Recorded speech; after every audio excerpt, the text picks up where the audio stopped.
In 1834, in the blood-red clay hills of rural Georgia, a family named Sullivan became the quiet center of a darkness that would poison the land's very soul.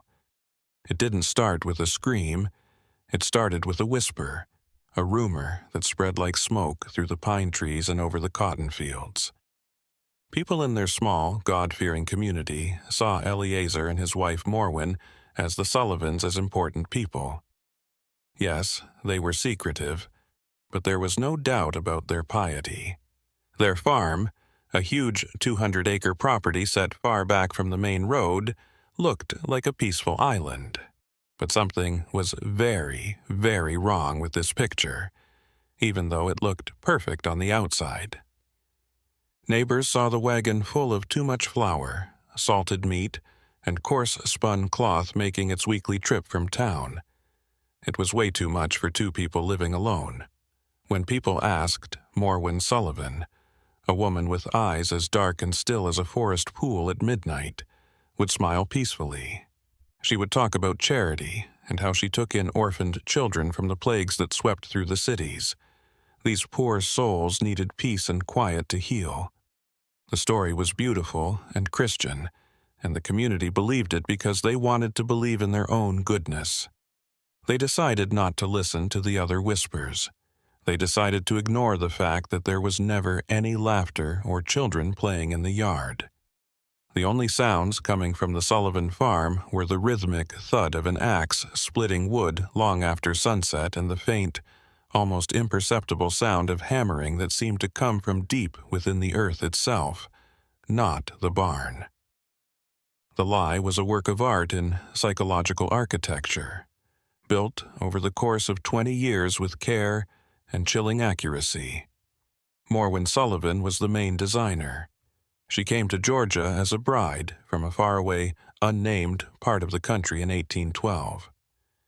People didn't ask her about her past very often, which made her seem mysterious and respected. She had a strange, almost hypnotic calm about her. Her voice was a low, melodic hum that could calm even the most upset person. This made her stories about the shy, traumatized orphans even more believable. When Reverend Michael Abernathy, the local pastor, came to visit, Morwen would take him into the parlor, where the smell of dried lavender and beeswax filled the air. She would show him fake letters that looked like they were from distant relatives in Boston or Philadelphia. The ink was faded and the paper was brittle, and they told him about the sad situations of the children she was caring for.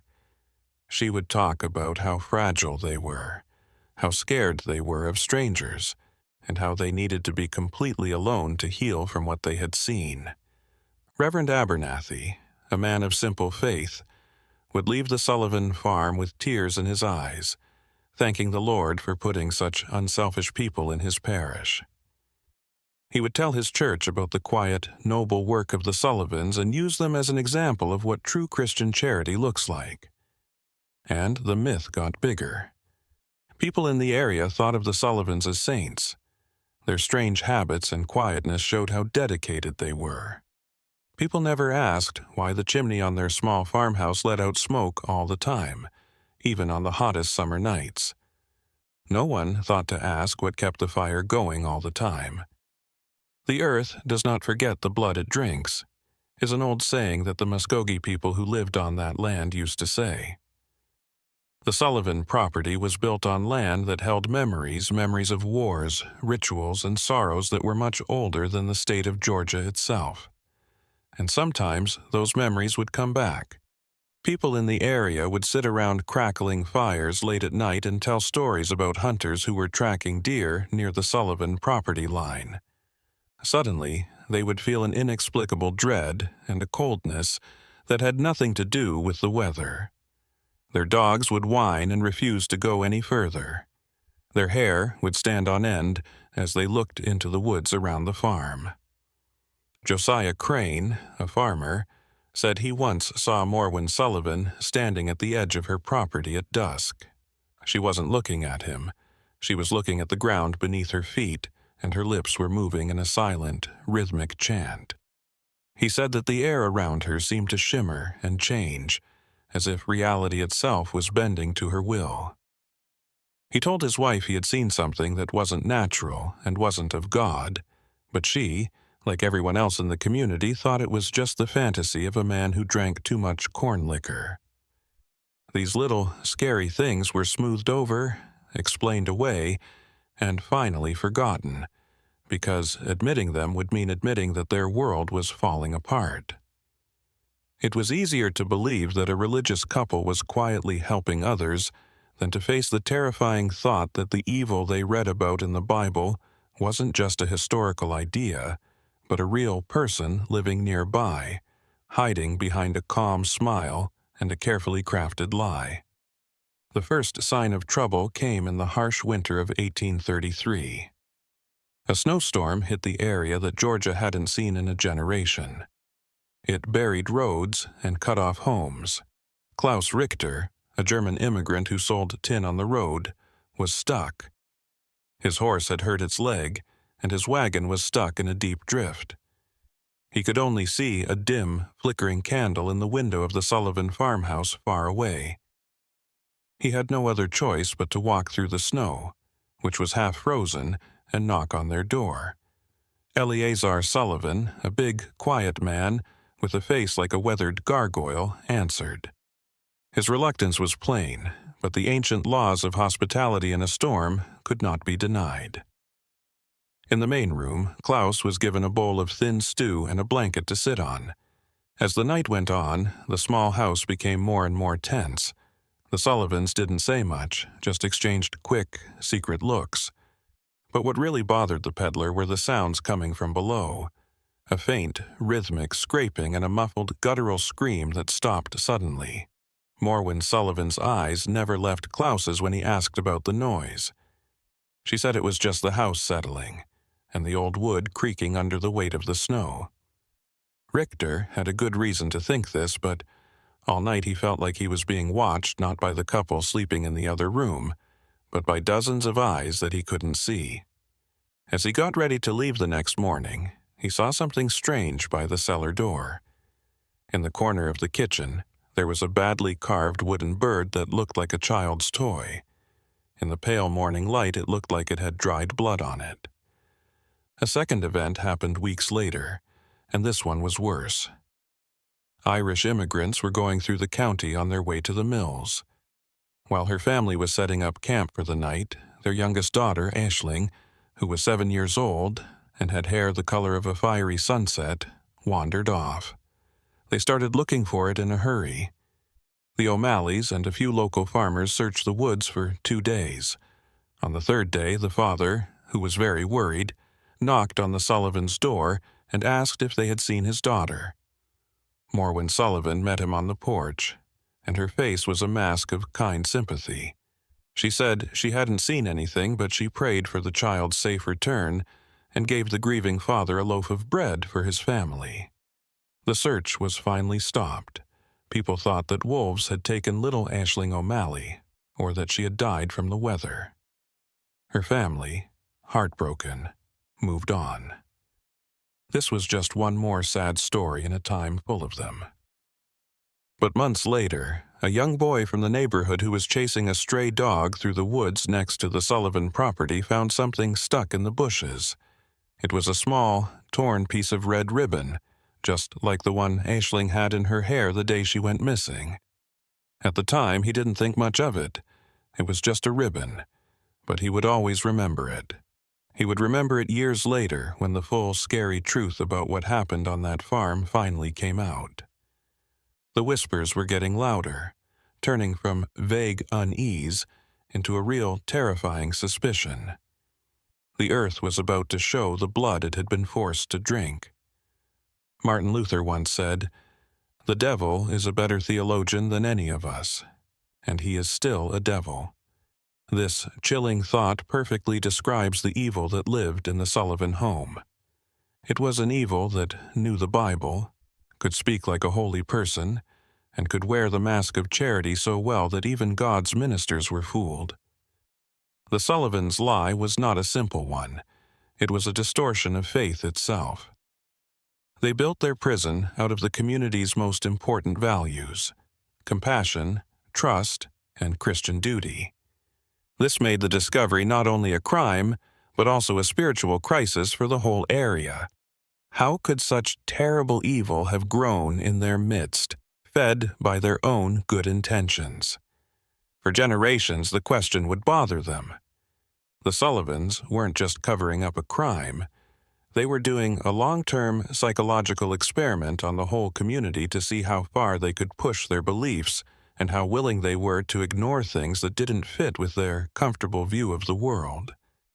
They showed that a lie, if told with enough conviction and dressed up as virtue, can be more powerful than the most obvious and disturbing truth. As the truth came out, it became clear that the basement wasn't the only prison on the property. The minds of everyone in the community were also trapped in a cage of misplaced faith and willful ignorance. The worst part was not just what was found under the house, but the fact that everyone had, in their own way, helped keep the door locked. The last thing that set things off was not a person, but an event in nature. The land was dry because of a summer drought, which turned Georgia's rich soil to dust. The creek that ran along the northern edge of the Sullivan property dried up for the first time in living memory. When the water level went down, it revealed things that had been hidden for years, like old farm tools, animal bones, and something else. A group of boys who were exploring the newly exposed creek bed found a bunch of small, poorly made dolls with button eyes that were staring blankly at the sky. They also found bones, which were too small to be from a deer or a hog. One of the boys, who was the son of the town doctor, knew right away that they were the bones of a child. The community was shocked by the discovery. This wasn't just about weird sounds or bad feelings anymore. It was real proof of a tragedy. They called for the sheriff right away. His name was Elias Thorne. Thorne was a practical man who had seen it all and wasn't prone to daydreaming. He had heard the rumors about the Sullivans for years, but he had always thought they were just small-town gossip. But the bones in the creek bed couldn't be ignored. He knew he had to go to the lonely farmhouse on the hill, even though he didn't want to. People in the community were no longer whispering. They were demanding answers. The Sullivans' carefully built illusion of comfort was starting to fall apart, but not because of a flood. It was because there wasn't enough water. The dry ground was crying out, not wanting to keep its secrets any longer. On a hot August morning, Sheriff Elias Thorne and his young, nervous deputy rode out to the Sullivan farm. The air was thick and still, and it felt like a storm was coming that wouldn't break. When they got close to the house, it seemed like a deep silence surrounded them. It was like the land itself was holding its breath. No birds sang, and no bugs chirped. Morwen Sullivan met them on the porch, and she was as calm and collected as always. She let them in and gave them cool water from her well. She was sad and worried about the bones found in the creek. She thought they might have been from an old family burial plot, maybe from the settlers who lived there before them. Her answers were calm, logical, and disarming. Sheriff Thorne started asking questions, but he was careful to stay on topic. He asked about the orphan children she cared for. "They've all moved on, Sheriff," she said in a sweet voice. "They've been placed with loving families up north. Our work here is done." It was a perfect, neat answer. But while she was talking, Miller, a young deputy, looked around the room. He looked down at the floorboards near the kitchen. He saw new scratch marks, not the usual scuffs from everyday life, but deep, parallel gouges, as if something heavy and caged had been clawing at the wood in a panic. Then he heard it, a soft, wet, thudding sound that was rhythmic. It was coming from right under their feet. It sounded like a weak and struggling heartbeat, which was impossible. He caught the sheriff's eye, and his face turned pale. In that moment, both men knew they were standing on a grave. Sheriff Thorne, whose voice was now devoid of niceties, asked to see the cellar. The change in Morwen Sullivan happened right away and was scary. The calm mask fell off, showing something old and cold underneath.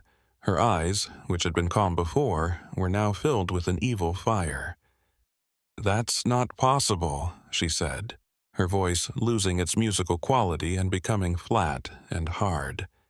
"The cellar isn't safe because of its structure."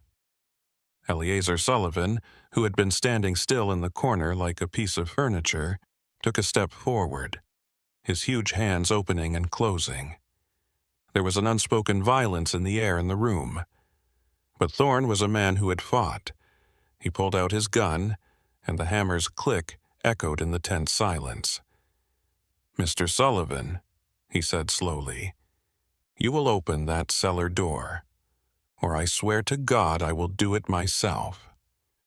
The standoff went on for a long, breathless moment. Then, a child's voice came from under the floor, thin and reedy, crying out one word: "Help!" It wasn't a plea, it was a dying ember of hope that strangers had fanned into life. The noise broke Eleazar. His eyes lost their fight and were replaced by a look of complete, soul-crushing despair. He walked to the kitchen's corner, pulled back a heavy woven rug, and found not a simple door, but a heavy iron hatch held shut by 3 huge, rust-covered padlocks. The secret was out. The descent was about to begin, and Sheriff Thorne and his deputy were about to discover something that would change the way they thought about evil in people. The smell that came out of the open hatch hit me like a physical blow. It was a primordial soup of dirt, sickness, and decay, as well as the metallic, coppery smell of old blood and pure, unadulterated fear. Deputy Miller gagged and fell back, but Thorne, who was holding a flickering lantern, stood his ground and went down the steep stone steps. The darkness below was complete, like a living thing that seemed to eat the light from the lantern. The basement wasn't the tiny root cellar he had thought it would be. It was a huge, dark space with a maze of hand-dug tunnels and poorly built cells that went far beyond the foundation of the house above. And in the flickering, hellish light of the lantern, he saw them. Dozens of pale, dirty faces peering out of the dark, their eyes huge and hollow in their thin skulls, reflecting the light like scared animals. There were 51 kids, and they were chained to the wet stone walls. Some were in small cages, while others were tied up with short, heavy chains that were bolted directly into the rock. There were boys and girls of all ages, from a boy who looked to be no older than 4 to a girl who looked to be on the verge of becoming a woman. They were thin as bones, had sores all over their bodies, and their clothes were nothing more than dirty rags. But the silence was the worst part. There was nothing after that one desperate call for help. There was no crying, no begging, just the soft rhythmic clinking of chains and the empty vacant stares of souls that had been broken long ago. Thorne felt a chill spread through his chest, and it wasn't because the air in the cellar was damp. He wasn't just in a basement. He was in hell, a hell that people made.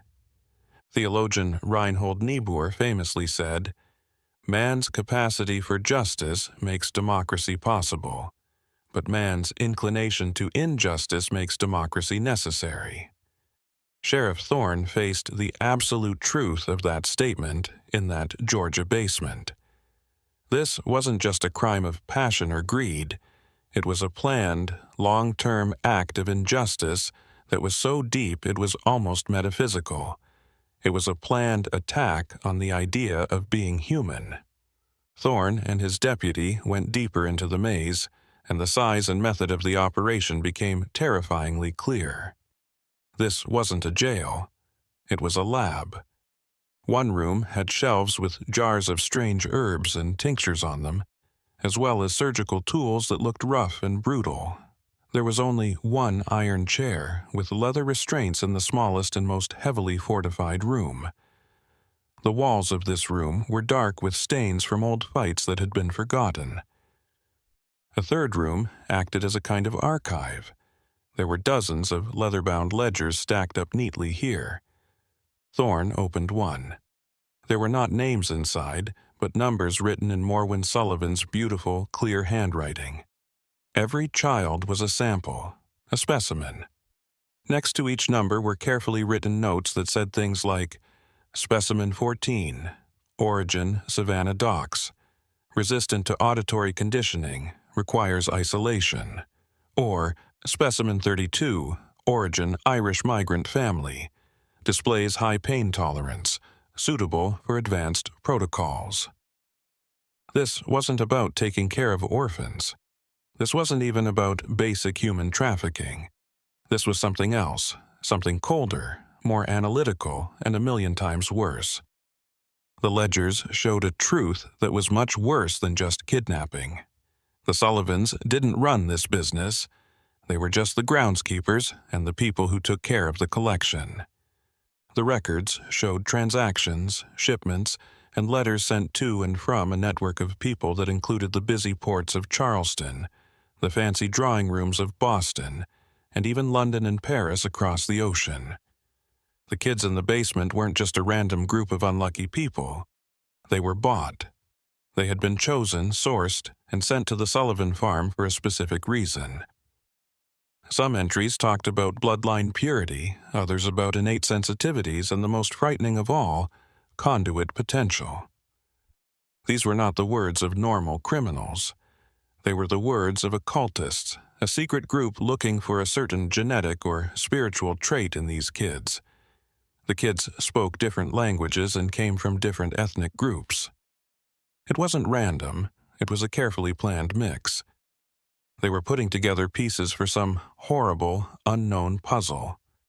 The Sullivan farm was a stop along the way, a place where the raw material of humanity was processed, sorted, and prepared for a final, terrifying purpose. Sheriff Thorne felt a chill of fear when he realized he hadn't just found a local horror. He had kicked open the door to a conspiracy, a secret power structure that had been working in the shadows for generations, using the weakest people for its own evil and mysterious purposes. You're starting to get it if you're still with me. This isn't just a crime story. It's also about a system that is right in front of us.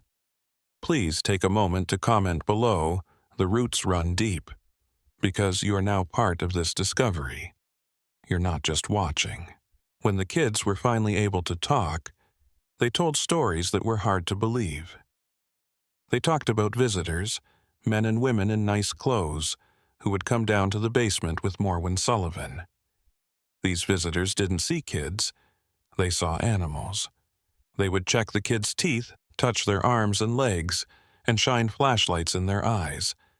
They would have the kids do simple, repetitive tasks while they watched them very closely and carefully. They would pick one, sometimes. They would take the child out of the chains, clean them up, and take them upstairs. No one ever saw them again.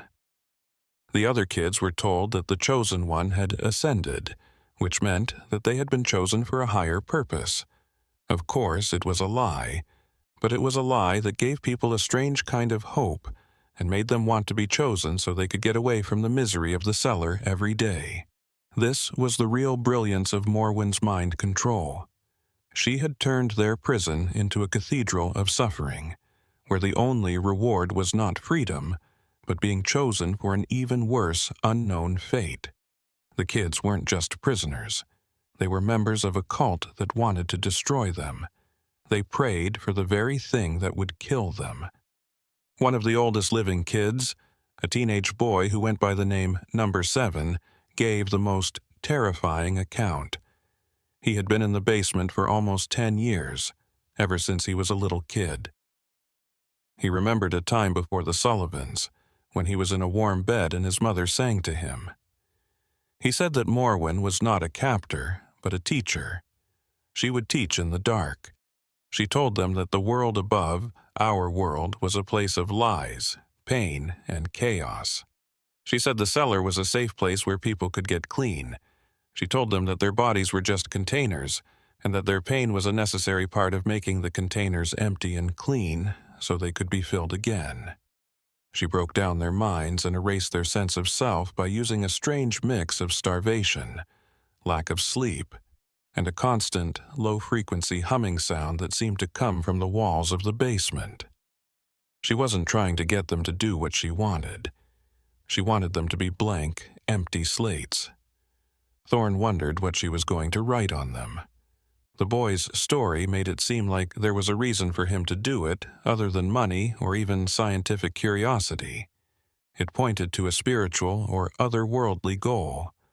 Morwen Sullivan wasn't breaking kids. She was making something.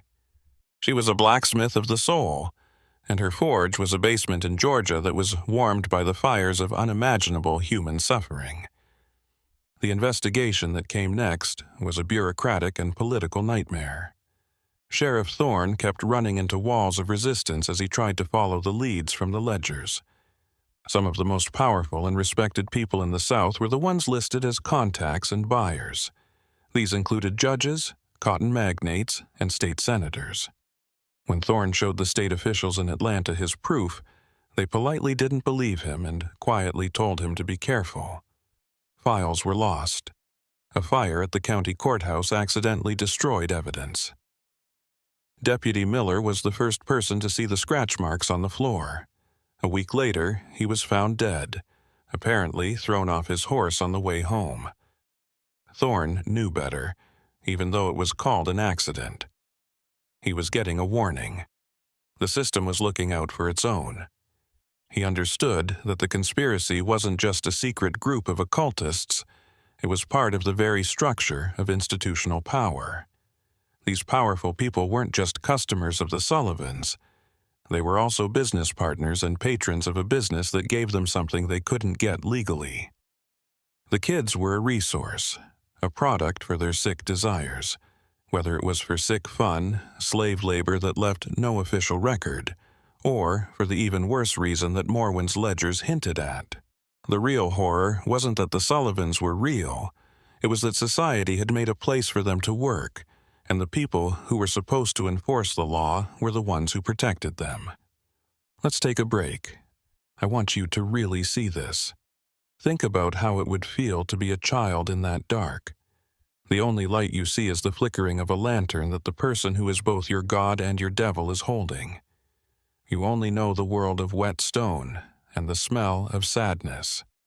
You can only see yourself walking up those stairs and never coming back. This is the truth that was hidden. The official history of Oglethorpe County, Georgia for 1834 says that a tragic incident at a local farm involving several neglected children happened. This is a single, sanitized sentence that covers up a lot of evil. This is how history works. The most inconvenient truths aren't erased. They're made less important. They are turned into boring academic footnotes that take away their horror. The 51 kids were not left alone. They were broken down in a planned way. Eleazar Sullivan was more than just a farmer. He was the keeper of a maze. Morwen was not only his wife, she was also a high priestess of an old, unnamed religion that fed on the innocence of children. What you are hearing now is the story that was taken out of the official record. It is the truth that lives on in the edges, in the whispers, and in the land's own haunted memories. You shouldn't know this, but some truths are alive. They won't stay buried. When Eleazar Sullivan was caught, he was a broken man. He admitted to everything, and his words came out in a flood of fear and guilt. But his confession didn't come from a criminal mastermind. It came from a scared subordinate. He said that Morwen wasn't a person. He said she had found him, a desperate and lonely man, and had offered him a life of purpose, a place in a great work. He described her as ancient, her knowledge of the world profound and terrifying. He talked about ceremonies that took place in the basement on new moon nights. These ceremonies involved chanting in a language he didn't understand, and drawing symbols on the floor with a mix of salt and ash. He said that the kids weren't being sold, they were being prepared. They were gifts, sacrifices to the old, hungry gods that Morwen served. He said that the visitors, who were the elites, were not buyers, but members of the same secret faith who came to choose vessels for their own evil purposes. The authorities didn't believe his confession and thought it was the ramblings of a crazy person trying to shift blame and claim insanity. Sheriff Thorne, on the other hand, who had been in that basement and seen the look in Morwen's eyes, wasn't so sure. He could feel how old that place was, and how wrong it felt on a deeper level than just crime. Even though Eliezer's story sounded crazy, it seemed more real than the simple explanation of a child trafficking ring. It explained the detailed records, the search for certain traits, and the fact that many of the deals didn't care about making money. The goal wasn't to get rich. It was something much, much older. And what about Morwen Sullivan? She was no longer there. She had disappeared by the time Thorne and his men got into the cellar. There was no sign of a fight and no way to get away. The door in the back was locked from the inside. There were bars on all the windows. It was like she had just melted into the house's shadows. The biggest manhunt in the state's history began. They searched every square inch of the 200-acre property. They pulled the rivers, looked through the caves in the nearby hills, and talked to everyone who lived within 50 miles. Nothing. There was no sign that a woman named Morwen Sullivan had ever lived. She only left behind one thing, which was found in her private bedroom. It was a little book made of leather, and the writing was in a language that no one could understand. The script was made up of beautiful, flowing symbols and complicated astronomical charts that didn't match up with any known celestial alignment. The book was sent to university scholars in Athens, who studied it for months before sending it back completely confused. They could only make one scary observation. A chemical test of the ink used to write the strange text showed that it was made up of plant resin, iron gall, and human blood. Morwen Sullivan didn't just go missing. She erased herself from the world, leaving behind only the proof of her horrible work and a single, unreadable testament written in the blood of her victims. The fate of the 51 children who lived is probably the saddest and most mysterious part of this whole story. The authorities didn't know how to deal with them. They were broken both physically and mentally. A lot of them couldn't remember their real names or where they came from. They were wild, untrusting, and spoke a strange guttural dialect that they had made up among themselves in the dark, with phrases from Morwen's strange teachings mixed in. The orphanages in the area weren't ready to take care of them. The community, which was horrified and ashamed, didn't want these living reminders of the evil they had ignored. So, a choice was made. A quiet choice that wasn't written down. A group of men from a new federal agency in Washington came to Oglethorpe County. They were quiet, quick, and had papers signed by the highest levels of government. They took care of all 51 kids. The official story said that the kids were being taken to a special hospital in the north that could give them the special care they needed. In the middle of the night, they were put in covered wagons and driven away. No one ever heard from them again. There are no records of them arriving at any hospital. There is no record of what happened to them after that. 51 kids were saved from one hell and sent to another, a black hole of government secrecy from which none of them ever came back. After Eliezer Sullivan's trial, the Sullivan farm was burned down. The people in the community came together to do something dark and cleansing. They took down the farmhouse piece by piece. They cut the wood into pieces and burned it in a big bonfire that lit up the night sky for miles around. But the basement, which was a stone-lined maze, was a different story. They couldn't destroy it because it was too deep and too big. They did the next best thing. They put things in it. Wagon load after wagon load of rock and red Georgia clay were dumped into the cellar's open mouth until it was completely closed. A preacher from the area said a prayer and blessed the ground, hoping to keep the evil locked up forever. But you can't hide a memory. The land stayed there for decades after that. There wouldn't be any crops there. Animals stayed away from it. People who walked by the property at night said they heard faint, muffled sounds coming from under the ground, like crying or rhythmic, desperate scraping. The land remembered. People in the area told the story of the Sullivan farm as a ghost story to scare kids. The real horror, the conspiracy, the missing kids, and the priestess of a blood cult who disappeared was forgotten and replaced with a simpler, easier-to-digest story. But the question is still there. When you seal a tomb, are you keeping the world out or something inside? We don't want to go down the hallways in our minds. Arthur C. Clarke, a philosopher, said, "The Sullivan case was more than just a crime. It was a journey into one of those forbidden corridors of human potential. What if the basement's purpose was not to torture people, but to change them?" The ledgers focus on conduit potential, Morwen's psychological conditioning, and Eleazar Sullivan's crazy confession all point to a scary possibility. They weren't trying to make victims. They were trying to make weapons or maybe something else. Vessels. Think of how mentally hard it was to be in that cellar, where you were always scared, hungry, and deprived of all your senses. Contemporary science recognizes that severe trauma can activate dormant capabilities within the human mind. It can change your state of mind, make you more sensitive to psychic energy, and break down the walls between the conscious and subconscious minds. Was this the plan? Was this secret group, this cult, using old, cruel methods to break down the barriers in these kids' minds? We can only guess what kind of door it is.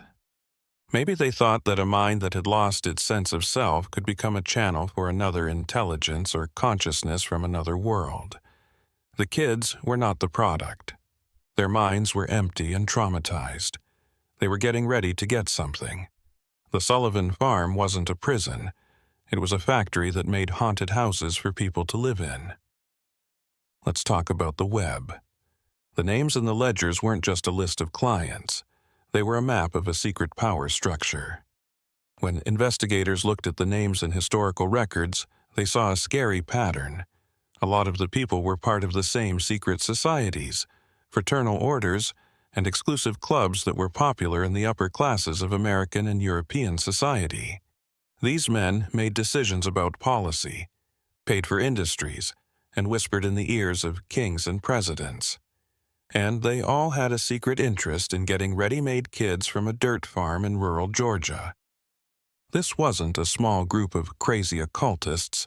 It was a dark hobby for the rich and powerful. The kids weren't meant to work or be abused. For a group of rich people who were tired of normal power and wanted to see what was out there, they were status symbols, like exotic pets. What did they do with them?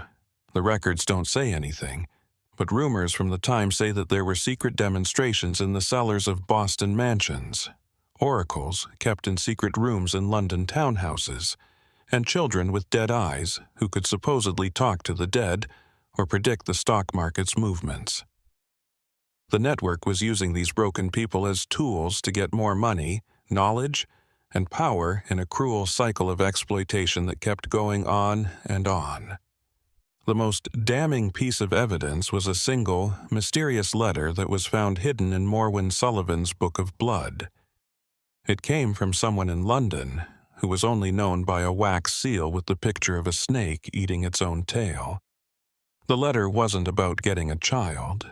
It was a complaint. It said, "The last vessel you sent was broken.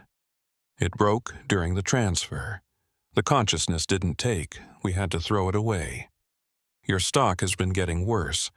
We need a vessel that is stronger, one that is pure bloodline, preferably Celtic or Nordic in origin, with red hair in the second sight. Find us such a one, and your standing in the organization will be restored." This letter confirms everything. The Sullivans were vendors. The kids were vessels. And there was a process, a transference, that sometimes didn't work, which led to the child's death. This is the smoking gun that shows what the real goal was, a crazy attempt to achieve a kind of immortality or consciousness transfer by using the empty, traumatized minds of children as the hardware to receive it. They weren't just killing kids, they were trying to erase their souls. This one letter raises the crime from the physical to the spiritual. It puts the whole event in a new light, making it seem like a battleground in a secret spiritual war, with the souls of these 51 children as the prize. Think about the number 51. It looks so exact. Why not 50? Why not 60? In a lot of secret traditions, numbers have a lot of power. The number 51 is a multiple of 17, which is a number that is often linked to spiritual searching and getting rid of bad karma in obscure numerology. Some old myths also say that it is connected to the star cluster Pleiades. Was the number of kids important? Was it necessary for some big ceremony? Were they waiting to get a certain number before the final big transfer could happen? The discovery at the farm may not have been the end, but rather an interruption. Maybe Sheriff Thorne and his men didn't just stop a crime, they also stopped a ceremony that had been planned for decades. This possibility makes the whole thing seem even more evil.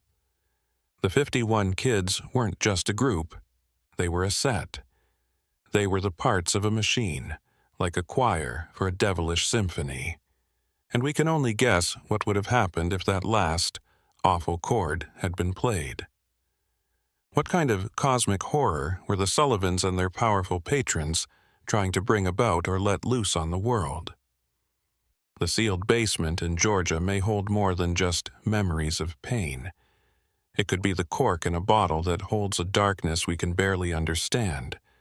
The government's role in the disappearance of the last children is the final, chilling proof of this conspiracy.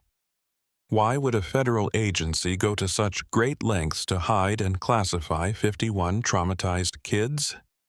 The cynical answer is that they were protecting the powerful men named in the ledgers. By getting rid of the witnesses, they got rid of the crime. But there is a more troubling and dark possibility.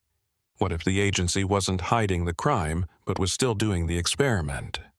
What if they saw these mentally broken kids as a chance to learn about the effects of extreme trauma, to figure out how Morwen Sullivan had perfected mind control, and maybe even to use those methods for their own ends? The kids, who were already broken and shaped, would have been the best test subjects. This would explain why everything was kept so secret and why everything was erased from all records.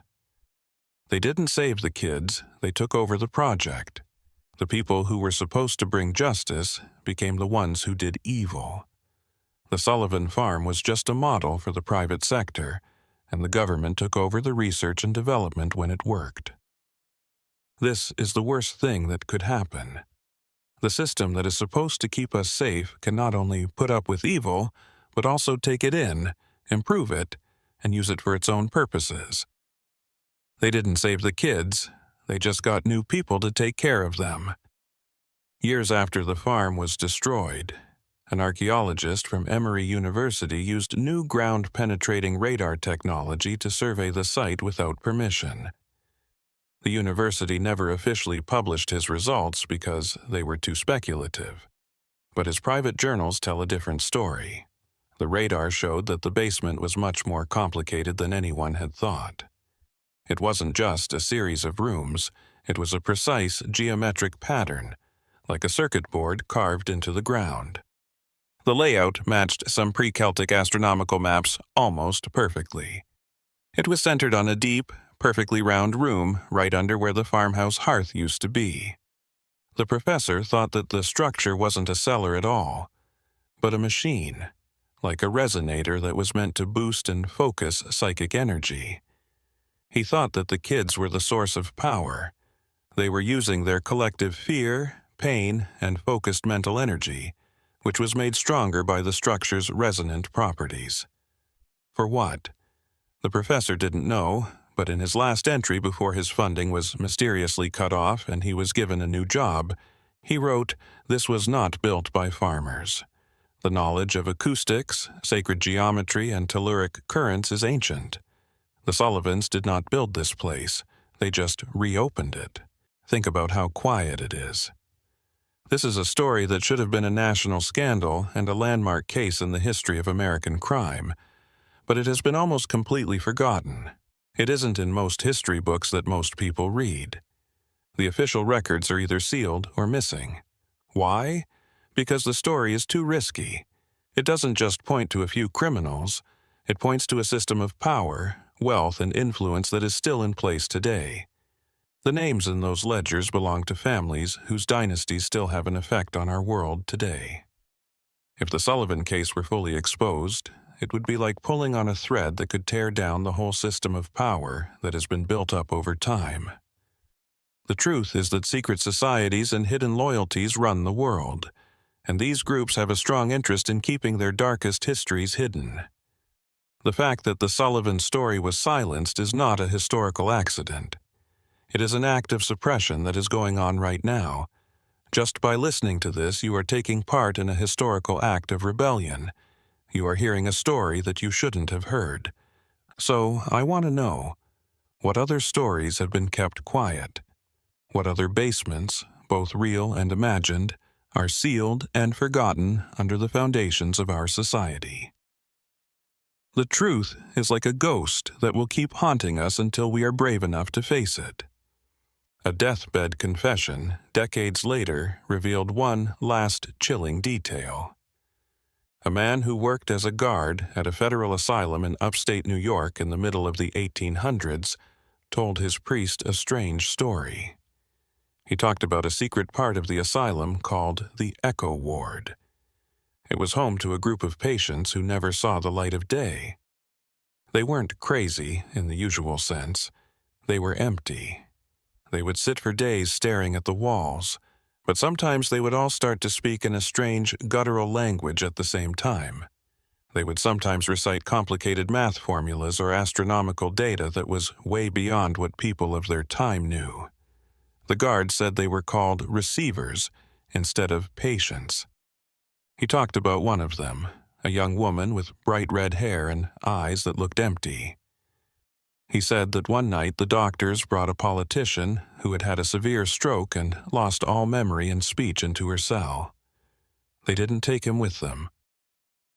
The guard, who was watching through a peephole, saw the girl put her hands on the man's head. The guy started to scream. The next day, the politician was miraculously better, with his mind completely back to normal. But the girl was dead. The girl. The guard said her body looked like a dried-up shell. Was this the end goal?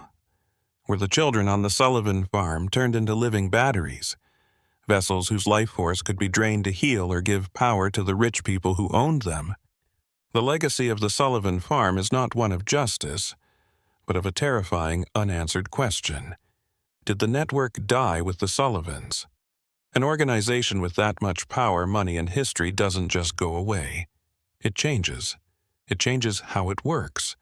It finds new, smarter ways to get what it needs. Maybe they don't need separate farms and rough cellars anymore. Perhaps now they operate through more subtle institutions, private adoption agencies, overseas orphanages in war-torn countries, or even more advanced clinical laboratories hidden within legitimate corporations. The demand for vessels likely never went away. The elite's desire for power, for knowledge, for extended life is insatiable. The horror of the Sullivan case is that it might not be a closed chapter of history. It might be a blueprint, a gruesome field test that allowed the network to refine its methods for the modern era. We look at this story as a relic of a more barbaric past, but perhaps we are being naive. Perhaps the farm was just the first generation of a technology that has now been perfected, and perhaps its victims are all around us, their emptiness hidden behind a veneer of modern normalcy. Let's bring this down to the level of one child. A small, smooth, white stone was one of the things found in the basement. It was in the hand of the smallest boy. What was it? A memory of the outside world? A charm for good luck? A way to keep his mind clear in the never-ending dark? This boy, who was only known as Number 51, wouldn't let it go for years. It was the only thing that was truly his. The men from Washington took him away and pulled the stone from his hands. Later, a doctor who looked at the things from the farm noticed something about this stone. He looked at it through a new, strong microscope. A single word, a name Aisling was etched into the surface in tiny, almost invisible scratches. It wasn't the boy's name, the name of the little Irish girl with the red ribbon in her hair who had been missing for months before the discovery. A child in the depths of hell had stopped another victim from being erased with that one small act of remembrance. He had become a living tribute. It's a small, sad detail in a huge, cosmic horror, but it shows that even in the face of pure evil, the human spirit can keep a spark of light and refuse to forget.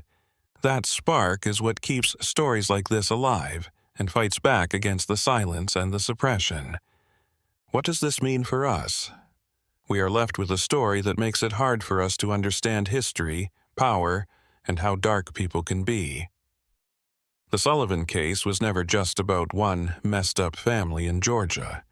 It was like peeking behind a curtain for a brief, scary look at a world that works on a different set of rules, where people are resources and souls are things to be bought and sold. It makes me think that the monsters in our stories, like ghouls, vampires, and soul eaters, are real. They are false memories of real elites and real groups that have been taking advantage of people for hundreds of years. They don't have fangs or claws. Instead, they have money, power, and a cold, logical, scientific way of being evil. Their suits fit them well. They're on the boards of companies, and they pay for political campaigns. The Sullivan farm was their slaughterhouse and their lab, but their dining rooms, boardrooms, and halls of power are in the middle of our cities. Evil was not buried and hidden away in 1834. It just went back behind the curtain, being more careful and secretive, but still hungry. This case makes us think about a very troubling philosophical question. What if evil is not an aberration, but a basic force of nature, like electromagnetism or gravity? And what if some people have figured out how to use it through their bloodline, rituals, or sheer willpower? Morwen Sullivan and her customers weren't just mean. They were also practicing a dark science. They were treating the soul of a person like an object that could be measured, changed, and eaten.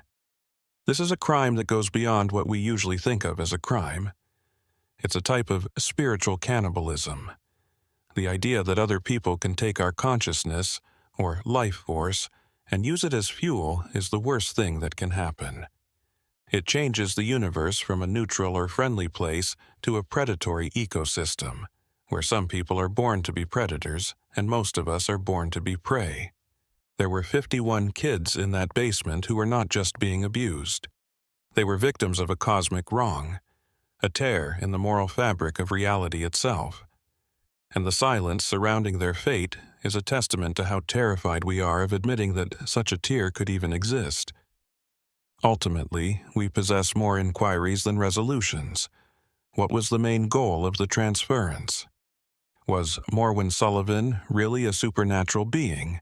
Or was she just a woman who was very good at manipulating people and knew a lot about old psychological techniques? And most importantly, where are the descendants of this network now? Does this secret group still meet in secret to do their horrible research? A snowstorm, a drought, and a hunter's curiosity all led to the discovery of the Sullivan farm. It makes you think about how many other places like this have been and still are running without anyone knowing. How many kids have just disappeared into the workings of these secret power structures with their disappearances being written off as tragic accidents? The scary truth is that we probably won't ever find out. The system is too strong. The quiet was too much. But the story will always be a stain on history, a ghost that won't go away. It was never just about one family's basement in the Sullivan case. It was a look at the darkness that lives in the very foundations of society, a darkness that wears the mask of piety, progress and power. It reminds us that the worst things are often done by people who look just like us and have decided that the rules of morality don't apply to them. But was everything really revealed in 1834? Or is the real long story still hidden, with its roots going all the way back to the present day? What do you think really happened to the 51 kids? Please leave your thoughts below and sign up for the sealed room to get more truths they tried to hide. If you think that more than just the winners write history, leave a comment below saying, "The basement is not sealed." The darkest cellars aren't the ones under old farmhouses. They're the ones who are hidden deep inside the halls of power, where the lights are always on and the screaming can't be heard.